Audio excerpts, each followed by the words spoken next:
Homecoming, a Downeast novel. Written by Marie Force. Narrated by Avery Carris and Lee Samuels. Where thou art, that is home. Emily Dickinson. Chapter 1.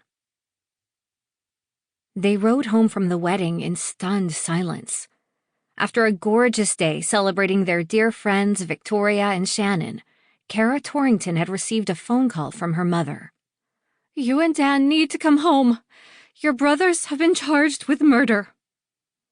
Her parents weren't interested in getting her home to Maine as much as they were in her husband, a successful criminal defense attorney who specialized in getting wrongly accused people exonerated. Carris wasn't sure if her brothers fell into that category.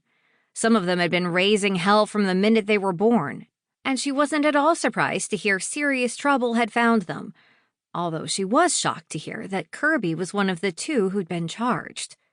Keith? That wasn't as much of a surprise, but Kirby? He'd never been in any kind of trouble. She was fairly confident Keith would turn out to be responsible for whatever circumstances had landed them both in jail, accused of the worst possible crime. Not that she thought Keith was capable of murder. At least she hoped he couldn't have done something like that. Carris had 7 brothers and 3 sisters, but wasn't particularly close to most of them. Not anymore. However, she talked to Kirby regularly and was truly shocked to hear he'd been arrested for anything, let alone murder. Relocating to Gansett Island to run a division of the family business several summers ago had been the smartest move Carris could have made for herself. It had gotten her out of the hornet's nest of family drama, away from her sister Kelly, who'd casually stolen Carris's boyfriend, and then married him. And Gansett had brought Dan Torrington into her life. He was, without a doubt, the best thing to ever happen to her.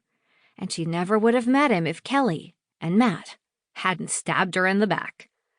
While things had worked out well for Carris on Gansett, where she'd made the kind of friends that made a life complete, the thought of going home to Maine and being surrounded by the unruly Ballard family was the last thing in the world she wanted to do, especially when she was 7 months pregnant. She placed a hand on her rounded belly and gasped when the baby gave a hard kick. "Is Bruiser playing soccer again?" Dan asked as he parked the Porsche he'd inherited from his late brother, Dylan, in the driveway. "He's playing something." He reached over to put his hand on top of hers. "Does it hurt?" "No, it's just weird to have someone moving around in there." Sample complete. Ready to continue?